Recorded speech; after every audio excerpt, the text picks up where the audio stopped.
saying that these interventions have failed? Are we saying that it's government policy that is failing the youth when the same government talks about how much employment they've created for the youth? Is that, if at all we still blame Goonism on youth unemployment, and the government says that we've done all this, has what the government used to intervene failed? Thank you very much, Fred, and thank you for inviting me this morning. First, I want to say that we cannot be able to say that government intervention has necessarily failed, because I have been there and I've seen so many young people that have been able to benefit from many of these interventions. The culture that we are growing in Kenya, which is becoming dangerous in my view, is that for every vice, we have an excuse for it. And for every crime, we have an excuse for it, especially when it's about young people. And that's why I remember last time we were having a conversation here, and when the young people had burnt dormitories, we still wanted to look for something to blame except them. So in my view, we must be able to face the vice in its reality and tell the young people that this is a dangerous path that you're taking. Because there can never be a sufficient excuse for crime.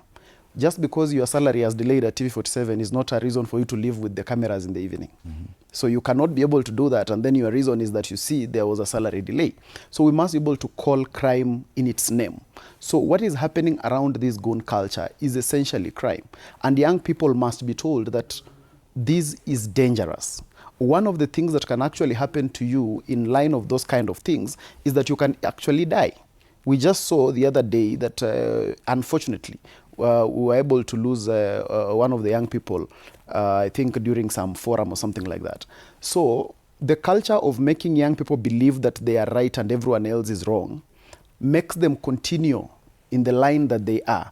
It makes them continue in that path. And unfortunately, when the consequences come, the consequences don't understand that language of who hired you, and who has the brunt of responsibility. At the end of the day, then the consequences come, everyone runs away from them. The politicians will run away from them. And then the consequence will be very personal, that it's you who will be arrested, it's you who will face a jail term, because these people run away from you. So for me, it is, before we even talk about who hires the goons, we must be able to understand that these goons are actually young people.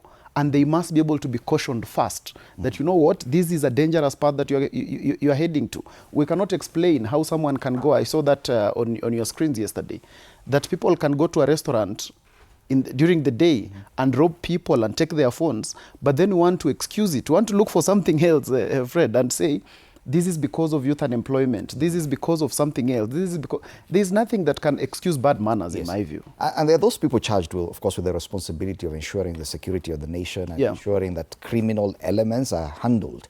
Let's listen to the PS in charge of Interior, Raymond Omolo, and what he had to say about this trend.